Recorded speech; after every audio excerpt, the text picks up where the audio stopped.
Sumter Today is presented by USC Sumter, Discover Sumter, and Prisma Health.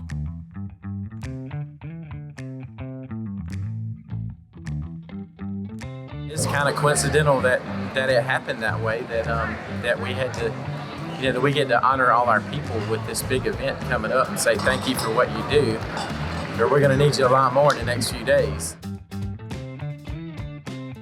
Tonight is a banquet that we honor our volunteers for their service throughout the year.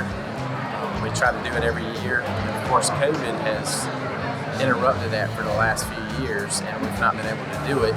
Last year, we actually divided it into districts, so we'd have smaller groups, so we didn't affect everybody at one time, that way if we did have an issue. And fortunately, we didn't.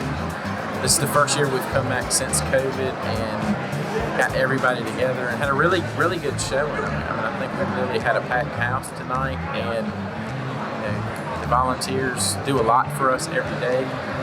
We have paid firefighters also, but it takes all of us to respond and go to the calls, just because of the amount of calls we have and the nature of the call. This was very close to getting canceled, and so every day I was in meetings trying to determine whether we were going to go or no go, and we had already hired a caterer to come in with food.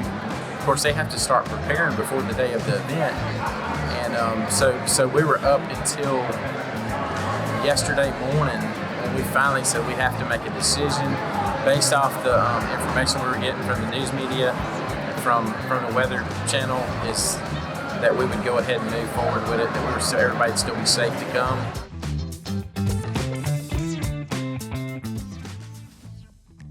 USC Sumter, to me, is the opportunity to get a start, to learn and to grow, and to know that the step you took here is going to be an important foundation in the future. They make it so easy to learn here, and their doors are always open. Like I said, they're all approachable. My wife is in the service. I have a 7-year-old, a 5-year-old, and a 10-month-old at home. I was able to get my courses all in the morning. I can study and I can take time and treat it like a job and focus on my studies, and then after I can focus on family. We had right around 300 people here tonight, and there's probably about 130 of them, 130 to 140 is actual firefighters. So every station, we have 16 county stations, and each station chooses from their membership, they choose a firefighter of the year and an officer of the year. So each one of them would have been awarded, so that would have been 16 firefighters, 16 officers in the county. And then they submit letters for Officer of the Year countywide and Firefighter of the Year countywide. And then we actually look at the letters that are submitted and decide who wins the firefighter and who wins the Officer of the Year countywide.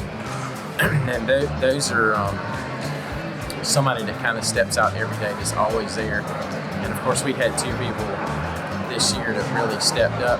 But we also had 2 awards that we gave out tonight for over 40 years of service, which was J.D. Coleman from the Pleasant Grove area and Thomas Dollard Sr. from the Bethel area, and they have been both volunteering for over 40 years, which is a huge feat to be able to volunteer that long.